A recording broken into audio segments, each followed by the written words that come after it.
So hello viewers, exam study class के YouTube channel पर आपका स्वागत है। और जैसा कि आप सभी को मालूम है कि इंडियन ज्योग्राफी का जो एक पार्ट है वो हम पहले ही अपलोड कर चुके हैं।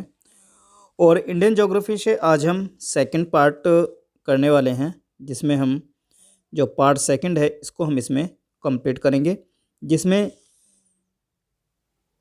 लास्ट वीडियो की तरह इसमें भी हम 100 प्रश्नों को देखेंगे। और ये हम एक क्रम वाइज चल रहे हैं। जैसे हमने पहले फर्स्ट वीडियो थी उसमें हमने भारत का सामान्य परिचय लिया, और आज की जो वीडियो है इसमें हम कुछ सामान्य परिचय भी रहेगा, साथ साथ में इसमें कुछ हमारे पर्वत और पठारों से रिलेटेड क्वेश्चन रहेंगे, कुछ नदियों से प्रश्न रहेंगे। तो इस तरीके से हम इस श्रृंखला को आगे बढ़ा रहे हैं। तो आज ये पार्ट हमारा सेकंड है, इसमें भी हम 100 प्रश्न देखेंगे। और इंडियन ज्योग्राफी बहुत ही महत्वपूर्ण एक सब्जेक्ट है सभी एग्ज़ाम के लिए। तो चलिए फिर हम आगे बढ़ते हैं और अपना शुरू करते हैं ये सेशन। और चैनल पर एक बार बढ़ने से पहले एक बार आपसे एक रिक्वेस्ट है, एक हम्बल रिक्वेस्ट है। अगर आप चैनल पर पहली बार विजिट कर रहे हैं तो प्लीज़ चैनल को सब्सक्राइब करें, साथ साथ बेल आइकन प्रेस करें, जिससे कि हर एक नोटिफिकेशन आपको समय पर मिल जाए। तो पहला क्वेश्चन आपके स्क्रीन पर है, और पहला क्वेश्चन है, देखिए 101 नंबर क्वेश्चन हमने इसमें यहाँ स्टार्ट करेंगे, क्योंकि 100 क्वेश्चन हम पहले ही कर चुके हैं इसके पार्ट 1 में। तो क्वेश्चन है, निम्नलिखित में से कोडाई कनाल किस पर्वत श्रेणी में स्थित है। देखिए ज़्यादा एक्सप्लेनेशन हम नहीं कर पाएंगे, क्योंकि बहुत ज़्यादा लंबा वीडियो हो जाएगा, क्योंकि 100 प्रश्नों को इसमें हम देखने वाले हैं। तो साथ साथ आप अपना भी देखिए कि आप कितने क्वेश्चन इसमें कर सकते हैं। तो चलिए पहला क्वेश्चन, कोडाई कनाल किस पर्वत श्रेणी में स्थित है। तो सही आंसर जो होगा वो होगा पलानी पर्वत होगा। ऑप्शन नंबर जो डी है, ये इस प्रश्न का सही आंसर होगा पलानी पर्वत। क्वेश्चन नेक्स्ट, कार्डमम पहाड़ियाँ जिनकी सीमाओं पर स्थित हैं वे हैं। देखिए कार्डमम पहाड़ियाँ भारत का जो दक्षिण हिस्सा है, यहाँ पर आपको ये कार्डमम की पहाड़ियाँ आपको देखने को मिलेंगी, और ये हैं केरल और तमिलनाडु की सीमा पर हैं। तो ऑप्शन नंबर जो सी है यहाँ पर ये सही आंसर होगा, ऑप्शन नंबर सी, केरल एवं तमिलनाडु। नेक्स्ट क्वेश्चन है, निम्न में से किस पहाड़ी पर चाय बागान नहीं है। देखिए चाय बागान इनमें से किन पहाड़ियों पर नहीं है। देखिए कानन देवन, इस पर भी चाय के बागान हमें देखने को मिलते हैं। नीलगिरी पर भी हैं, और दार्जिलिंग तो आप जानते हैं कि दार्जिलिंग की जो चाय है बड़ी फेमस है, तो यहाँ पर भी हमें चाय के बागान देखने को मिलते हैं। लेकिन जो गिरनार है कि जो पहाड़ियाँ, यहाँ पर हमें चाय के बागान देखने को नहीं मिलते। तो इस प्रकार हमारा ऑप्शन जो नंबर डी है ये सही आंसर होगा। ठीक, ऑप्शन नंबर डी। अगला क्वेश्चन है, उत्तर से शुरू कर दक्षिण की ओर नीचे दी गई पहाड़ियों का सही अनुक्रम कौन सा है। ठीक है, हमें उत्तर से स्टार्ट करनी है, उसके बाद में दक्षिण तक हमें लेकर के आनी है। 4 पहाड़ियाँ हमें इसमें दी गई हैं। तो चारों जो पहाड़ियाँ हैं ये हमें प्रायद्वीपीय भारत जो है, प्रायद्वीपीय भारत की हैं। और इसमें सबसे ऊपर जो हमें मिलेगी, देखिए नदला मलाई पहाड़ी सबसे ऊपर हमें इसमें नदला मलाई मिलेगी। उसके बाद में हमें जावदी, उसके बाद में नीलगिरी, और उसके बाद में अन्ना मलाई। ठीक है, NJNA, ठीक है, NJNA। तो ये ऑप्शंस जो है हमारा कहाँ पर है, देखिए नल्ला मलाई, जवादी, नीलगिरी और अन्नामलाई। ऑप्शन नंबर जो सी है यहाँ पर ये करेक्ट आंसर होगा, ऑप्शन नंबर सी। पालघाट निम्न में से किनके मध्य स्थित है। पालघाट किसके मध्य में स्थित है। तो देखिए पालघाट जो है वो दक्षिण भारत का एक दर्रा है, और ये कहाँ पर है, 2 पहाड़ियाँ हैं, दोनों पहाड़ियों के मध्य में ये स्थित है। तो और कौन सी हैं, तो आप सभी जानते हैं नीलगिरी और अन्नामलाई। ठीक है, नीलगिरी और अन्नामलाई जो पहाड़ियाँ हैं इनके बीच में ये स्थित है पालघाट दर्रा। तो ऑप्शन नंबर जो बी है यहाँ पर ये करेक्ट आंसर होगा, ऑप्शन नंबर बी। ठीक है, चलिए।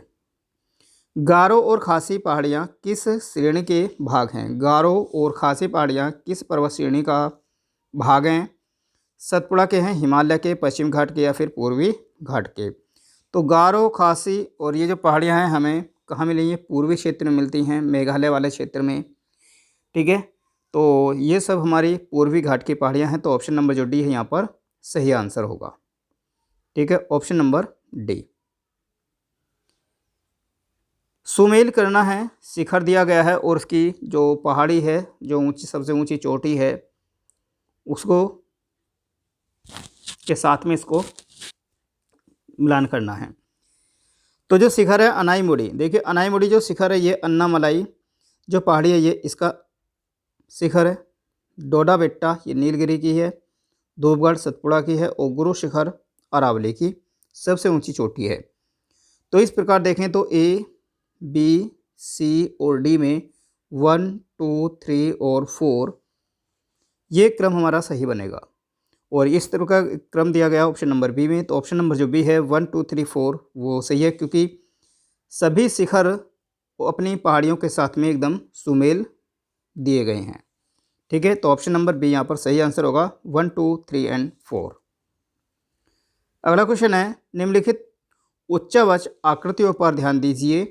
क्या दिया है? महादेव पर्वत श्रृंखला दी है, मैकाल, छोटा नागपुर और फिर खासी की पहाड़ियाँ।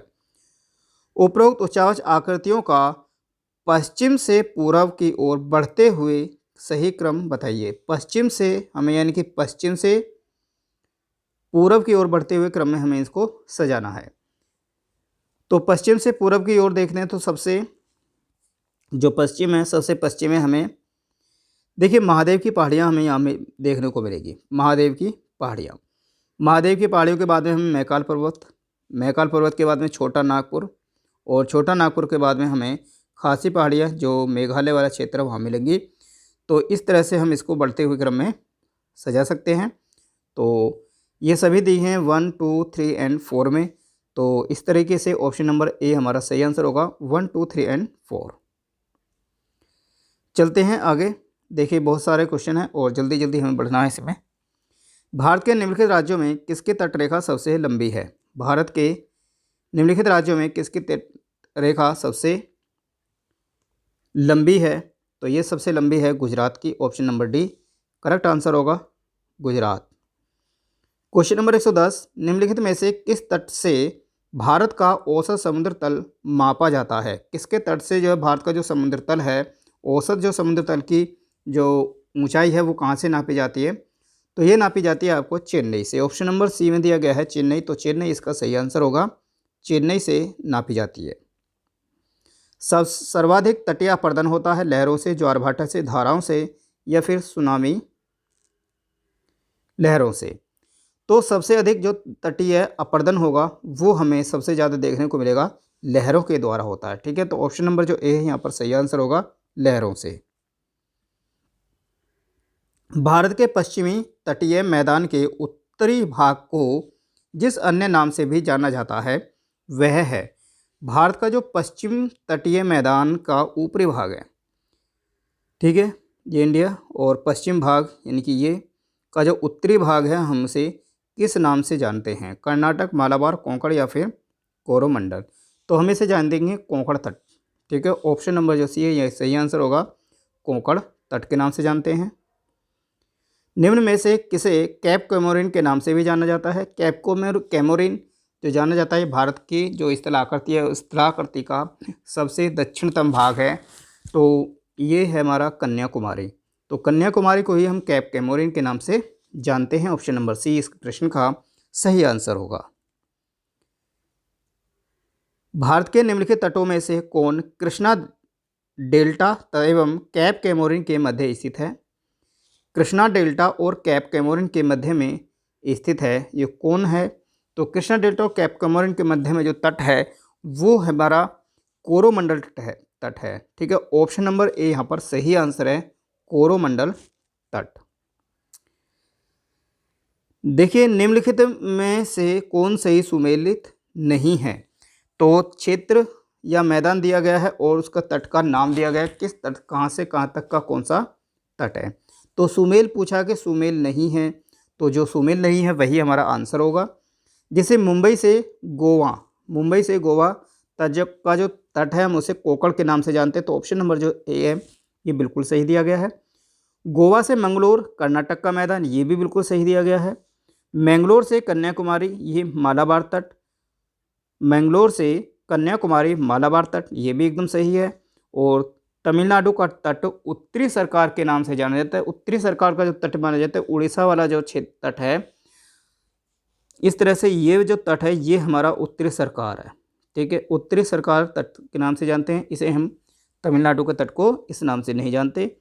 तो ऑप्शन नंबर जो डी है ये करेक्ट आंसर होगा। यही हमें पूछा है कि नहीं है, तो नहीं में ऑप्शन नंबर डी इस क्वेश्चन का सही आंसर होगा, ठीक है। चलिए फिर से सुमेल करना है। झील दी गई हैं और राज्य दिए गए हैं। तो झील देखिए, पुलिकट झील, चिल्का, वुलर, सांबर झील। तो सांबर झील राजस्थान में है, बिल्कुल करेक्ट दी गई है। वुलर झील कश्मीर में, ये भी दिया गया है। चिल्का झील उड़ीसा में है, ये भी सही है। और पुलिकट झील तमिलनाडु, ये भी एकदम करेक्ट मैच दिया गया है। तो इस तरीके से हम देखें तो 1 2 3 4 जो ऑप्शन होगा वो हमारा सही आंसर होगा।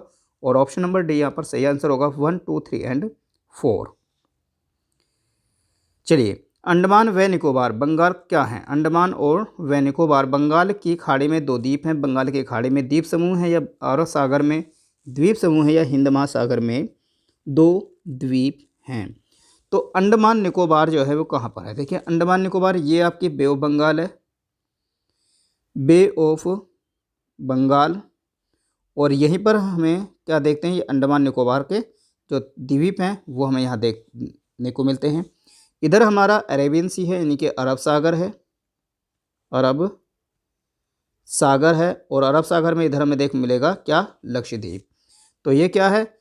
बे ऑफ बंगाल, यानी कि बंगाल की खाड़ी के में द्वीप समूह है। ऑप्शन नंबर डी बी यहाँ पर सही आंसर होगा, बंगाल की खाड़ी में द्वीप समूह है। अंडमान और निकोबार द्वीप समूह का सर्वोच्च शिखर पल्याड़ शिखर, यानी कि जिसे हम कहते हैं सैंडल पीक स्थित है। तो सैंडल पीक जो है ये कहाँ है? ये उत्तरी अंडमान में है। ऑप्शन नंबर डी सही आंसर है, उत्तरी अंडमान में। निम्न में से कौन सा भौगोलिक रूप से ग्रेट निकोबार के सबसे निकट है? ग्रेट निकोबार के सबसे निकट है कौन है? सुमात्रा, बोर्नियो, जावा या फिर श्रीलंका। तो ग्रेट निकोबार के सबसे निकट जो है वो क्या है? वो है सुमात्रा। ऑप्शन नंबर ए यहाँ पर करेक्ट आंसर होगा, सुमात्रा। श्रीहरिकोटा द्वीप अवस्थित है। श्रीहरिकोटा द्वीप अवस्थित है कहाँ पर? तो ये है पुलिकट झील के समीप, पुलिकट झील के समीप। Option number C correct answer होगा। चलिए अगला प्रश्न, निम्नलिखित द्वीपों के युग्मों में से कौन सा एक 10 अंश जलमार्ग द्वारा आपस में पृथक किया जाता है? 10 यानी कि 10 डिग्री जो चैनल है ये किन दो द्वीपों को अलग करता है? और ये द्वीपों को, जो अंडमान के द्वीप हैं उनको अलग करता है, ठीक है। तो ये अंडमान और निकोबार को अलग करता है 10 डिग्रीज चैनल, ठीक है। ऑप्शन नंबर ए यहाँ पर सही आंसर है। दीव एक दमन है, सॉरी दीव एक द्वीप है, दमन से हटकर, गोवा से हटकर, गुजरात से हटकर या फिर महाराष्ट्र से हटकर। तो दीव एक द्वीप है कहाँ? गुजरात से हटकर, दमन दीव, ठीक है। तो ऑप्शन नंबर सी करेक्ट है। भारत का सर्वाधिक आबादी वाला द्वीप है, सर्वाधिक आबादी वाला द्वीप है। और ये सर्वाधिक जो आबादी वाला द्वीप है ये है आपका सालसेट द्वीप है। और ये सालसेट द्वीप पर कौन बसा है? मुंबई, ठीक है। पूछा जाता है कि मुंबई किस द्वीप पर बसा है? तो ये सालसेट द्वीप पर है। ऑप्शन नंबर डी सही आंसर है।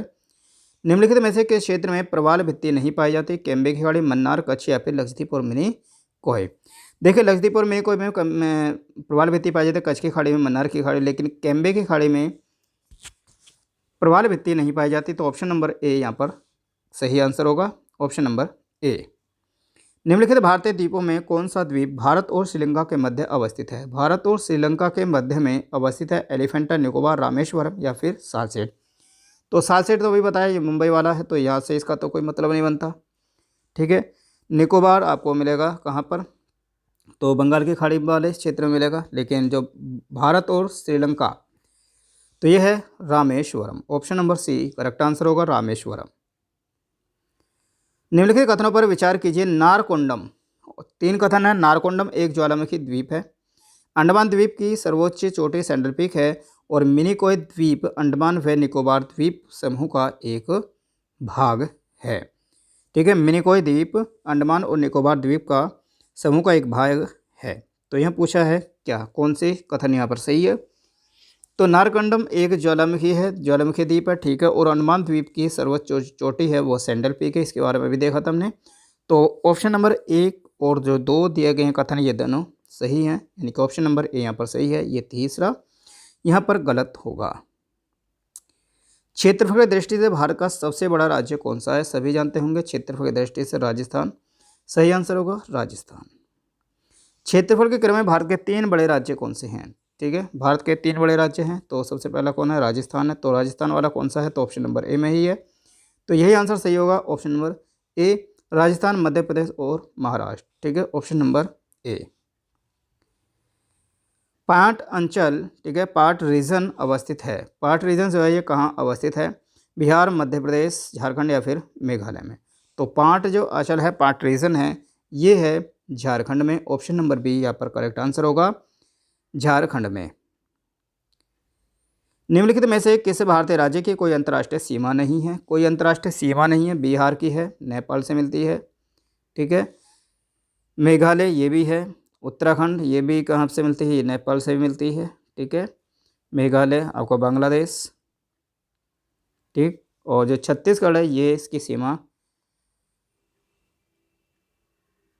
ठीक है, किसी भी अंतर्राष्ट्रीय सीमा से नहीं लगता। तो ऑप्शन नंबर जो बी है यहाँ पर सही आंसर होगा, ऑप्शन नंबर बी, छत्तीसगढ़।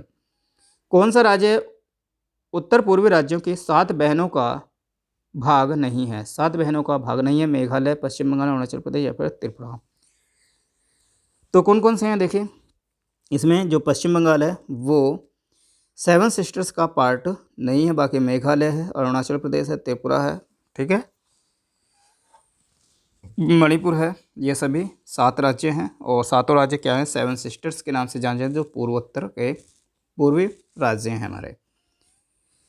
अगला क्वेश्चन, राष्ट्रीय राजधानी क्षेत्र में सम्मिलित नहीं है। क्या हरियाणा का भाग, पंजाब का, राजस्थान का या फिर उत्तर प्रदेश का।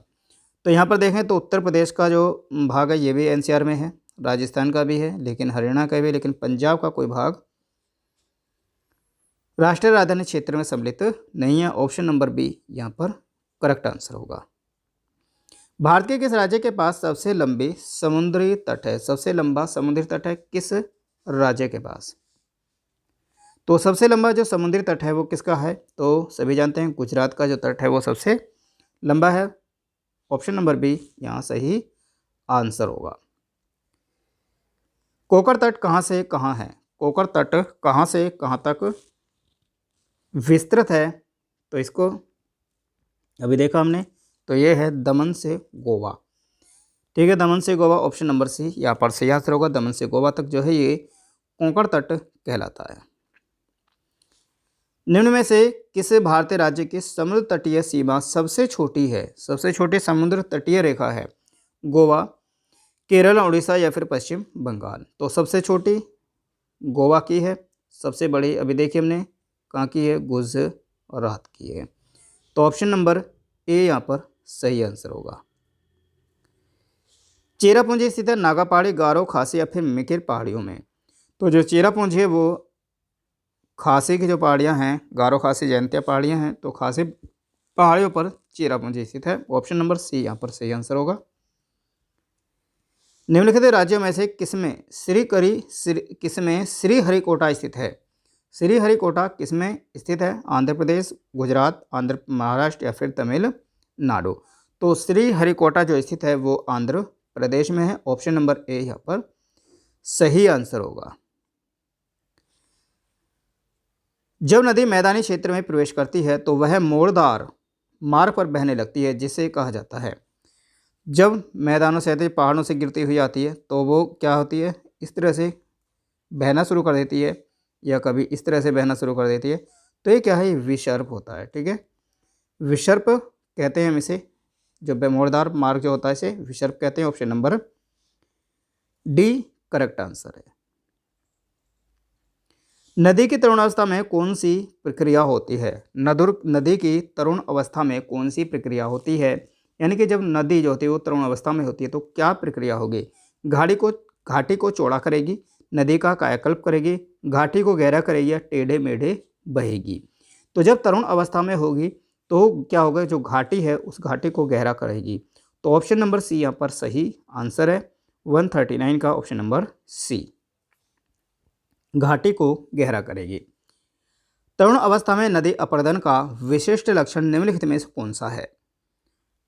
तरुण अवस्था में नदी अपरदन, यानी कि जब नदी अपरदन होता है तो उसका विशिष्ट लक्षण क्या होगा? चाप झील, महाखड्ड, ये महाखंड है, और गॉर्ज का निर्माण करेगी या फिर अंतर्घाटी का निर्माण करेगी, कटा किनारा यानी कि कट बैंक का निर्माण करेगी।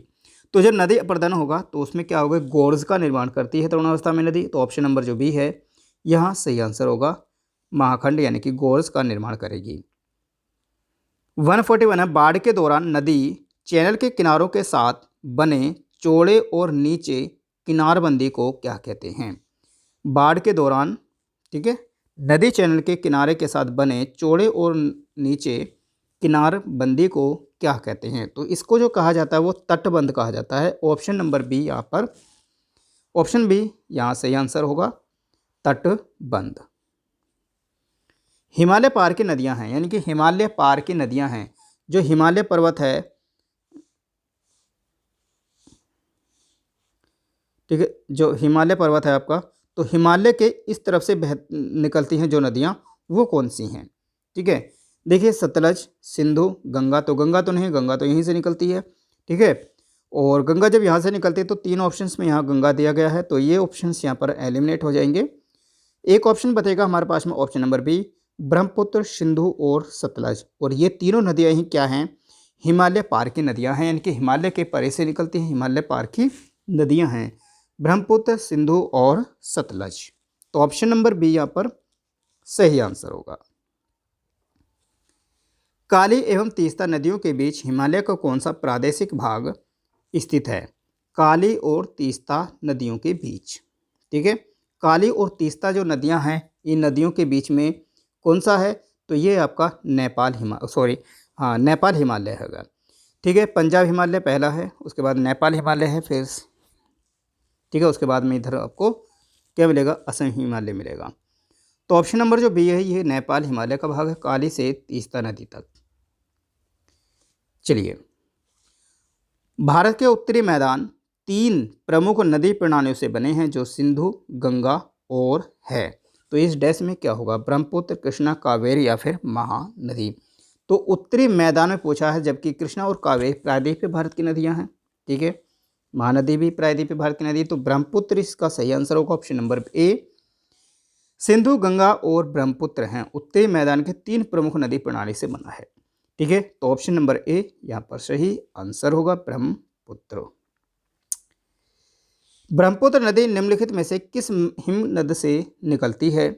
तो हिमनद से निकलती है गंगोत्री, गंगोत्री से निकलती है गंगा, यमुनोत्री से यमुना निकलेगी, और चेमा युंगडुंग से ब्रह्मपुत्र, ठीक है। ब्रह्मपुत्र जो निकलती है वो कहाँ से? चेमा युंगडुंग ग्लेशियर से निकलती है, और इसी क्षेत्र से निकलेगी क्या? ब्रह्मपुत्र, सॉरी ब्रह्मपुत्र नहीं,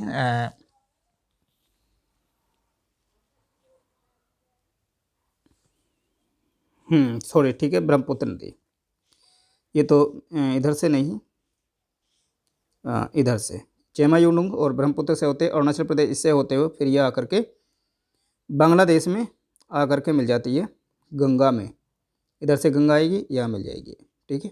और यहाँ पर ये डेल्टा का निर्माण करेंगे, और ये डेल्टा विश्व का सबसे बड़ा डेल्टा होगा, सुंदरबन का डेल्टा। को सहायक नदियाँ इसकी दिहांग है, विहांग है, तो ये सब इसकी नदियाँ हैं। दिहांग इसका नाम ही है, सॉरी। निम्न में से कौन सी नदी को सांगपो कहा जाता है? सांगपो किसे कहा जाता है? तो ब्रह्मपुत्र नदी को ही सांगपो कहा जाता है, ऑप्शन नंबर, ठीक है, सांगपो। और कहाँ पे कहा जाता है सांगपो? इसे नेपाल में कहते हैं, ठीक है, नेपाल में इसे सांगपो नदी कहा जाता है। सांगपो के नाम से जानते हैं ब्रह्मपुत्र को।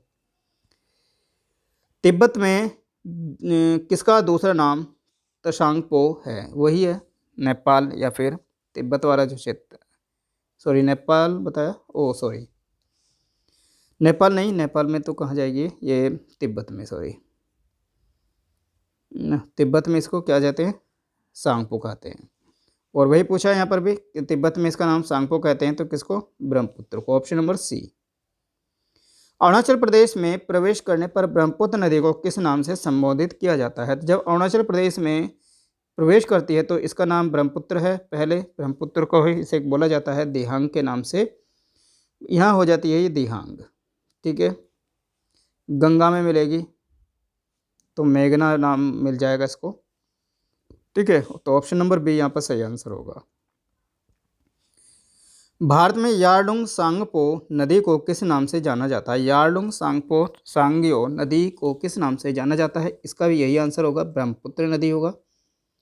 ऑप्शन नंबर सी यहाँ पर सही आंसर होगा, ब्रह्मपुत्र।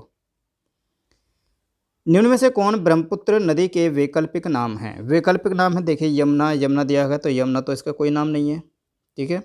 जमुना है, ठीक है, जमुना है। तो कौन कौन से हैं, देखिए जमुना है, श्यांग है, यारलुंग जांगपो है, मेघना है और सांगपो है। तो ऑप्शन नंबर जो डी में दी गई हैं ये सभी नदियाँ के नाम जो हैं ये ब्रह्मपुत्र नदी के ही अलग अलग नाम हैं, वैकल्पिक नाम दिए गए हैं। तो 150 तक हमने कंप्लीट कर लिया है, सॉरी 150, तो और 50 क्वेश्चन अभी बाकी हैं। तो इसी तरीके से हम करते रहेंगे आगे भी। चलिए, उत्तर पूर्व भारत में बहने वाली राष्ट्रपारीय नदियाँ, उत्तर पूर्व भारत में बहने वाली राष्ट्रपारीय नदी यानी कि राष्ट्र के पार से निकलने वाली नदी है, तो वैसी के बारे में बात कर रहे हैं हम। ब्रह्मपुत्र के राष्ट्रपारीय नदी है और कौन सी है ये, उत्तर पूर्व की नदी है, ठीक है, उत्तर पूर्व की नदी है ये ब्रह्मपुत्र, ठीक है। ऑप्शन नंबर ए यहाँ पर सही आंसर है, ब्रह्मपुत्र। हिमालय में ब्रह्मपुत्र नदी उदाहरण है, हिमालय में ब्रह्मपुत्र नदी जो है ये किस चीज़ का उदाहरण है? अनुवर्ती अफवाह का, पूर्ववर्ती का, परावर्ती या अध्यारोपित प्रवाह का? तो ये है पूर्ववर्ती अफवाह का, यानी कि एक पूर्ववर्ती नदी है ये ब्रह्मपुत्र नदी। निम्नलिखित में से कौन सी ब्रह्मपुत्र की सहायक नदी हैं, नदियां हैं? देखिए दिबांग, कमेंग या फिर लोहित, कौन सी ये नदी हैं? ये तीनों ही नदियां ब्रह्मपुत्र की सहायक नदियां हैं या फिर नहीं हैं, यहाँ पर हमें इस बारे में चर्चा करनी है।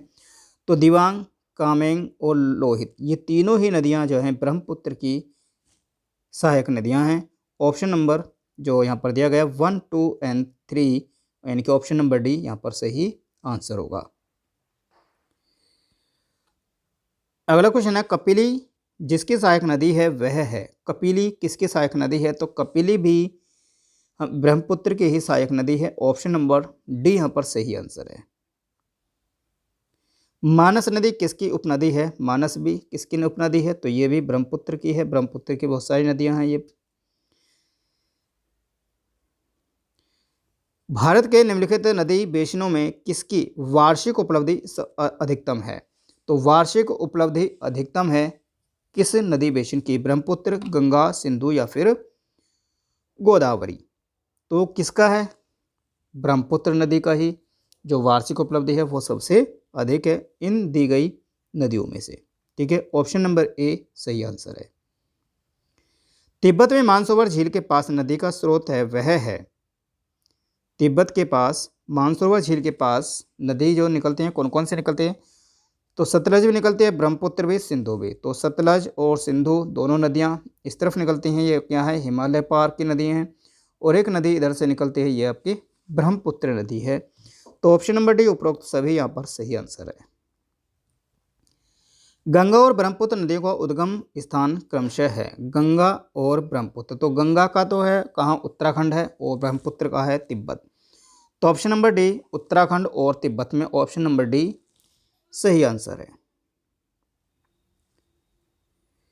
मेघना निम्न में से किन दो नदियों की सम्मिलित धारा है? तो मेघना जो है वो किसकी है, गंगा की और ब्रह्मपुत्र की है, ठीक है। ऑप्शन नंबर डी यहाँ सही आंसर होगा, गंगा और ब्रह्मपुत्र की संयुक्त धारा है इसका नाम। जब बांग्लादेश में गंगा और ब्रह्मपुत्र नदियाँ एक साथ मिलती हैं तो वहाँ पर इसका नाम मेघना पड़ जाता है और मेघना के नाम से ही ये बंगाल की खाड़ी में गिर जाती है। ठीक है, तो ऑप्शन नंबर डी यहाँ पर सही आंसर होगा। गंगा नदी के दो प्रमुख स्रोत क्या हैं, यानी कि जो गंगा नदी है वो किन दो नदियों से मिलकर के बनी है। तो ये है, देखिए बी ए जी हम याद रखेंगे, B for Bhagirathi, A for Alaknanda और जी फॉर गंगा।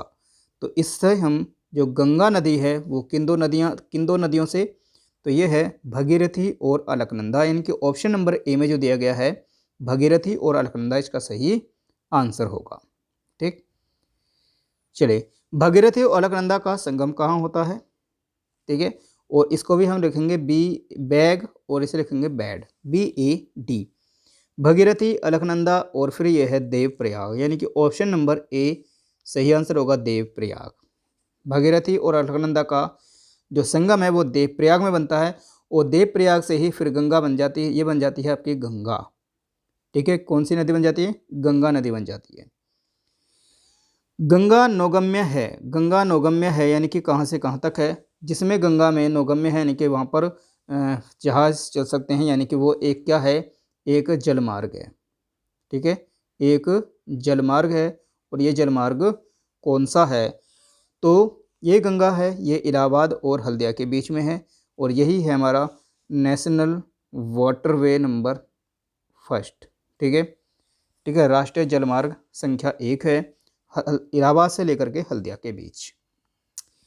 चलिए अगला क्वेश्चन, गंगा नदी की सहायक नदियों का पश्चिम से पूर्व की ओर सही अनुक्रम है। पश्चिम से पूर्व की ओर हमें सही अनुक्रम लगाना है, तो कौन कौन सी नदियां हैं, देखिए घाघरा, यमुना, गंडक, कोसी और सोन नदी यहाँ पर दी गई हैं।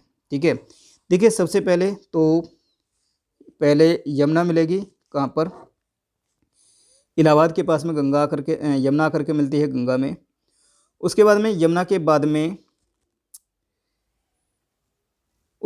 घाघरा नदी है, घाघरा नदी मिलेगी। ठीक है, उसके बाद मिलेगी कौन सी, घग्गर नदी या घाघरा नदी। ठीक है, घाघरा नदी मिलेगी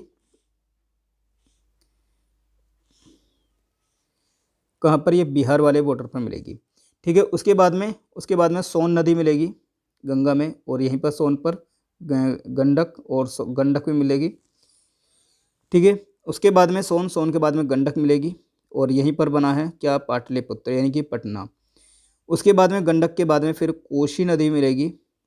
ठीक है, तो ये इस तरीके से गंगा की नदियां हैं, तो ये है यमुना, घाघरा, सोन, गंडक और उसके बाद में ये कोसी को बिहार का शोक भी कहा जाता है। ठीक है, तो ऑप्शन नंबर जो यहाँ पर है Yamuna, Ghaghara, Son, Gandak, Kosi, option number B यहाँ पर सही आंसर होगा। ठीक है, ऑप्शन नंबर बी। चलिए अगला क्वेश्चन, गंगा नदी की एकमात्र सहायक नदी जिसका उद्गम मैदान में है को चिन्हित कीजिए। गंगा नदी की एकमात्र सहायक नदी जिसका जो उद्गम है वो कहाँ से है, मैदान से है, तो वह है गोमती नदी। ऑप्शन नंबर जो सी है यहाँ पर सही आंसर होगा गोमती नदी।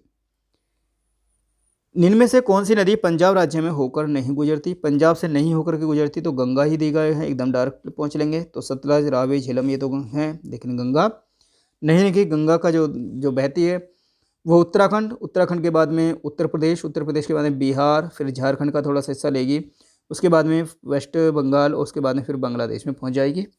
ठीक है, तो इस तरीके से बहती है। निम्न में से कौन सी गंगा नदी के बाएं से नहीं मिलती, गंगा नदी के बाएं से नहीं मिलती। ठीक है, ये गंगा है। ठीक है, बायां मतलब उल्टा तरफ। ठीक है, तो ये तो इसका लेफ्ट हो गया और ये इसका राइट हो गया, किस तरह बह रही है।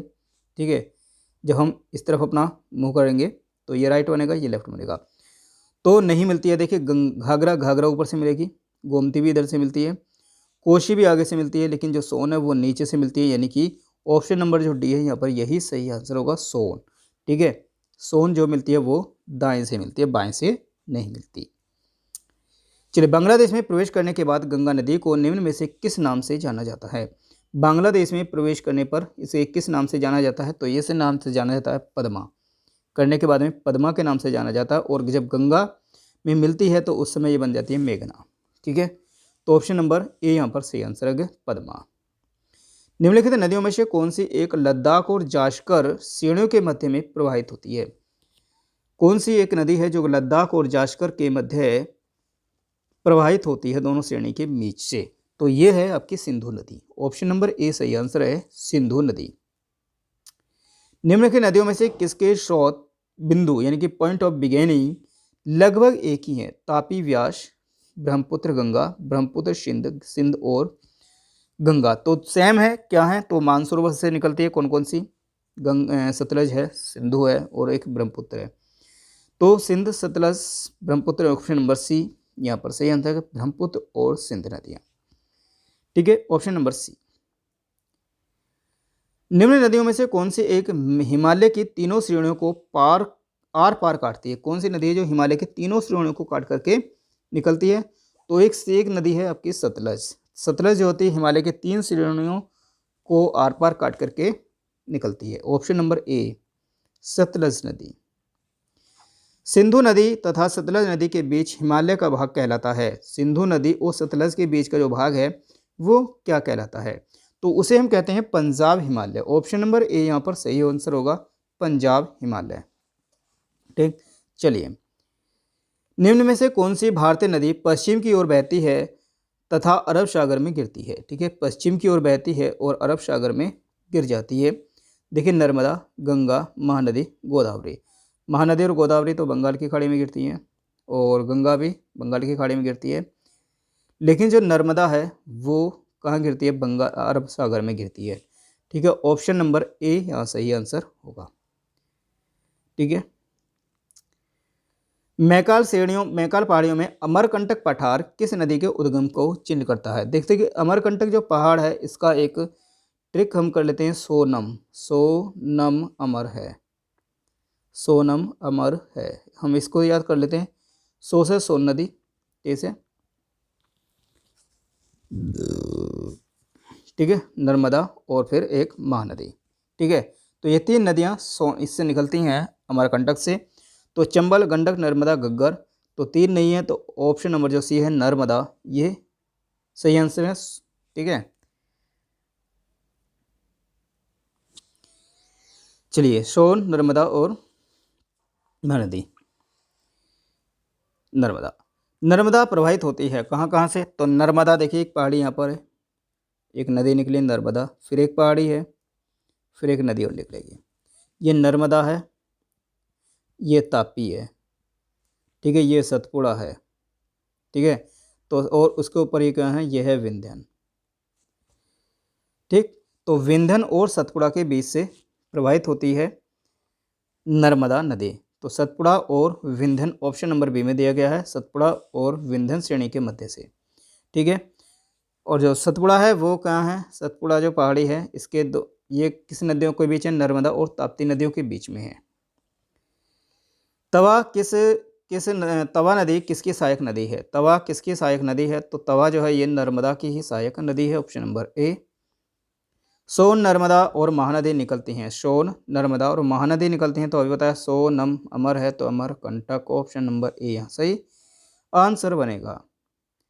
ओंकारेश्वर परियोजना निम्नलिखित नदियों में से किस एक से संबंध है? ओंकारेश्वर परियोजना भी कहाँ पर है? तो ओंकारेश्वर भी ये नर्मदा नदी पर बनाई गई है, ऑप्शन नंबर ए यहाँ पर सही आंसर बनेगा। निम्नलिखित में से कौन सी नदी अमरकंटक के पठार या उसके आसपास से नहीं निकलती? अमरकंटक के पठार या उसके आसपास से नहीं निकलती, कौन कौन सी हैं? वो है आपकी, देखिए, नर्मदा, तवा तो नर्मदा की सहायक नदी है, सोन भी निकलती है, लेकिन गोदावरी नहीं निकलती, ऑप्शन नंबर ए यहाँ पर सही आंसर होगा। जो गोदावरी नदी है वो कहाँ से निकलती है? वो नासिक से निकलती है, ऑप्शन नंबर यहाँ पर ए यहाँ पर सही आंसर होगा। गोदावरी नदी का उद्गम बिंदु है, उद्गम बिंदु वही आ गया नासिक, ऑप्शन नंबर ए सही आंसर होगा। अभी बात की थी इसमें। प्रायद्वीपीय भारत की सबसे लंबी नदी कौन सी है? प्रायद्वीपीय भारत की सबसे लंबी नदी गोदावरी नदी है, ऑप्शन नंबर बी सही आंसर होगा। ठीक है, इसे क्या कहते हैं? इसे कहते हैं वृद्ध गंगा, ठीक है, या बूढ़ी गंगा, वृद्ध गंगा के नाम से भी इसको जाना जाता है। ठीक है, वृद्ध गंगा के नाम से, तो ऑप्शन नंबर बी यहाँ पर सही आंसर होगा। भारत की किस नदी को वृद्ध गंगा कहा जाता है? तो वही वृद्ध गंगा गोदावरी नदी को कहा जाता है। ठीक है, ऑप्शन नंबर बी सही आंसर है। निम्न में से किस नदी बेसिन का क्षेत्रफल सबसे अधिक है? किस नदी बेसिन का क्षेत्रफल सबसे अधिक है? तो यह है गोदावरी नदी का जो क्षेत्रफल है वो सबसे अधिक है बेसिन।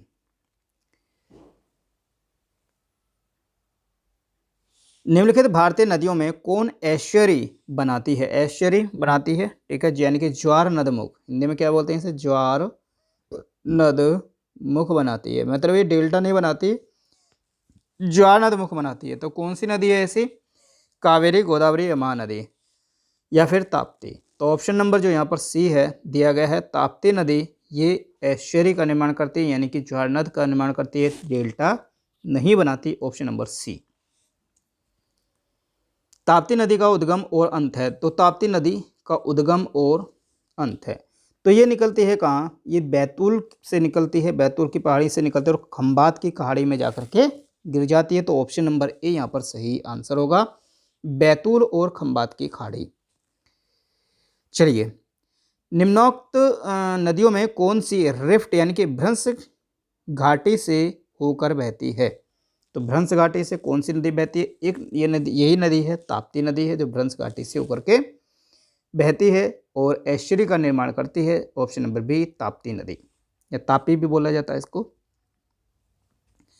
निम्न में से कौन सी नदी अपना रास्ता बदलने के लिए कुख्यात है? तो रास्ता बदलती है, बाढ़ भी लेकर के आते हैं और उसे बिहार का शोक भी कहते हैं। ठीक है, और यह नदी है कोसी नदी। ऑप्शन नंबर बी यहाँ पर सही आंसर होगा, कोसी। प्रायद्वीपीय भारत की एकमात्र बारहमासी नदी कौन सी है? बारहमासी मतलब 12 महीने, जिसमें प्रायद्वीपीय भारत की जो नदियां हैं वो अधिकतर क्या होती हैं? वो सीजन की नदियां हैं। जब बरसात होगी तब उनमें पानी रहेगा, जब बरसात नहीं होगी तो उनमें पानी नहीं रहता। लेकिन एक नदी है जो केवल 12मासी है और वो नदी है कावेरी। ठीक है, वो नदी कौन सी है? वो कावेरी नदी है। और इसे क्या कहा जाता है? इसे दक्षिण की गंगा भी कहा जाता है। क्या बोला है? दक्षिण की गंगा भी कहा जाता है, दक्षिण गंगा भी इसे कहा जाता है। तो ऑप्शन नंबर बी यहाँ पर सही आंसर होगा। इसका जो उद्गम है, ठीक है, कावेरी नदी है, तो ये कहाँ से निकलती है? ब्रह्मगिरी की पहाड़ियों से निकलती है, ब्रह्मगिरी की पहाड़ी से।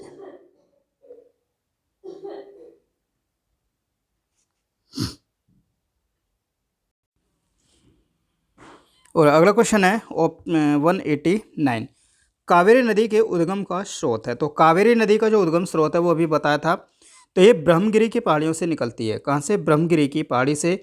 ऑप्शन नंबर बी यहाँ पर सही आंसर होगा। चलिए, निम्न में से किस नदी को दक्षिण गंगा कहा जाता है? दक्षिण की गंगा कहा जाता है, तो दक्षिण की गंगा कहा गया है किसे? कावेरी नदी को। ऑप्शन नंबर बी यहाँ सही आंसर बनेगा, कावेरी नदी। चलिए, अगला क्वेश्चन है, वह राज्य जिनसे होकर कावेरी नदी प्रवाहित होती है। तो कावेरी जो नदी है वो किन किन राज्यों से होकर के प्रवाहित होती है? तो ये केरल, कर्नाटक और तमिलनाडु, केरल, कर्नाटक और तमिलनाडु से होकर के बहती है। तो ऑप्शन नंबर ए यहाँ पर सही आंसर होगा।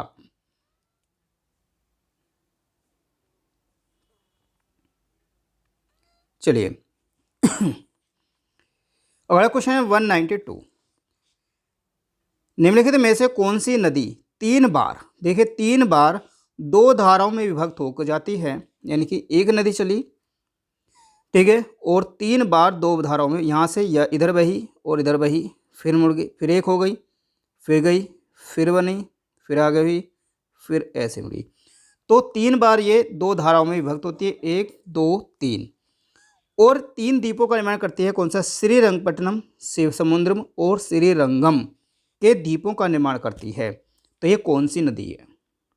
और यही नदी है कौन सी? कावेरी नदी है। ऑप्शन नंबर बी, क्योंकि कावेरी नदी एक संयुक्त धारा है, लेकिन ये 2 धाराओं में बटी, फिर एक द्वीप का निर्माण करती है, फिर 2 धाराओं में बढ़ती है, फिर मिलती है, फिर 2 धाराओं में बढ़ती है, फिर मिलती है, और 3 द्वीपों का निर्माण कर देती है। ये 3 द्वीप हैं। चलिए, अगला, निम्नलिखित में कौन भूमि बंधित नदी है? भूमि बंधित नदी है, यानी कि यह इसे हम बोलते हैं अंतः अंतः स्थल की नदी, अंतः स्थल नदी, और अंतः स्थल नदी कौन सी है? ये लूनी है।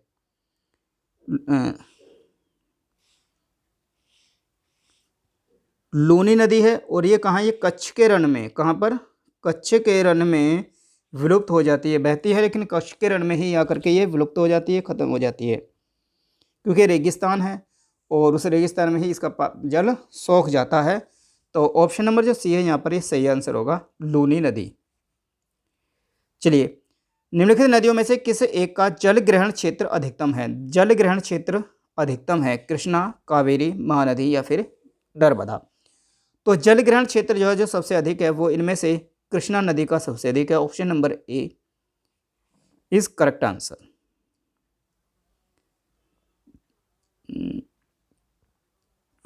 ये तो हो गया। चलिए 94, हाँ 195। तुंगभद्रा एवं भीमा नदियाँ सहायक नदी हैं, किसकी हैं? तुंगभद्रा और भीमा ये दोनों जो नदियाँ हैं, ये किसकी सहायक नदी हैं? तो तुंगभद्रा और भीमा ये हैं कृष्णा नदी की सहायक नदी हैं, ट्रिब्यूटरी हैं। ऑप्शन नंबर डी कृष्णा नदी की हैं। अपने प्रदूषकों के कारण निम्न में से कौन सी नदी जैविक मरुस्थल कहलाती है? जैविक मरुस्थल यानी कि इसका जो प्रदूषण बहुत है अपने प्रदूषक के कारण ये प्रसिद्ध है और जैविक मरुस्थल कहलाती है। ये कौन सी है? ये जैविक मरुस्थल में आती है आपकी दामोदर नदी। ऑप्शन नंबर सी ये करेक्ट आंसर है, दामोदर नदी। चलिए, प्रायद्वीपीय भारत में पूर्व दिशा में बहने वाली नदियों का उत्तर से दक्षिण का सही क्रम है, यानी कि उत्तर से दक्षिण की तरफ हमें इनको लेकर के आना है। तो सबसे पहले देखिए, ये दी गई है स्वर्ण रेखा है, महानदी, कृष्णा, गोदावरी, कावेरी, बैगई और पेन्नार। ठीक है, तो सबसे ऊपर देखिए यहाँ एक नदी है, आपको स्वर्ण रेखा मिलेगी। स्वर्ण रेखा के बाद में हम पहुँचेंगे कहाँ पर? महानदी पर। स्वर्ण रेखा के बाद में महानदी, महानदी के बाद में गोदावरी, गोदावरी के बाद में कृष्णा नदी, उसके बाद में पेन्नार नदी, कावेरी और उसके बाद में फिर बैगई। ठीक है, कौन सी? सबसे पहले स्वर्ण रेखा, उसके बाद में महानदी, उसके बाद में गोदावरी, उसके बाद में कृष्णा, पेन्नार, कावेरी और बैगई।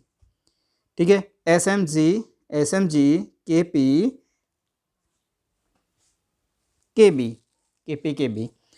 तो केपी इस तरह से हम दिखाएं तो स्वर्ण रेखा, महानदी, स्वर्ण रेखा, महानदी इसमें भी है, इसमें भी है, ये दोनों खत्म हो गए। उसके बाद में है गोदावरी, गोदावरी दोनों में से इसमें दी गई है, तो यही आंसर सही बनेगा, ऑप्शन नंबर बी। स्वर्ण रेखा, महानदी, गोदावरी, कृष्णा, पेन्नार, कावेरी और बैगई। ऑप्शन नंबर बी यहाँ पर सही आंसर होगा। एक बार चेक कर लेते हैं, बी, हाँ ठीक है, तो यही दिया गया है इसमें भी। चलिए, निम्नलिखित नदियों को दक्षिण से उत्तर के क्रम में किस प्रकार रखेंगे? दक्षिण से उत्तर, कावेरी, कृष्णा, गोदावरी, महानदी। तो वही पीछे हमने भी देखा, तो सबसे नीचे हम कौन सी नदी को देखेंगे? ठीक है, क्या पूछा ना? उत्तर, दक्षिण से उत्तर। दक्षिण में सबसे पहले हम दक्षिण में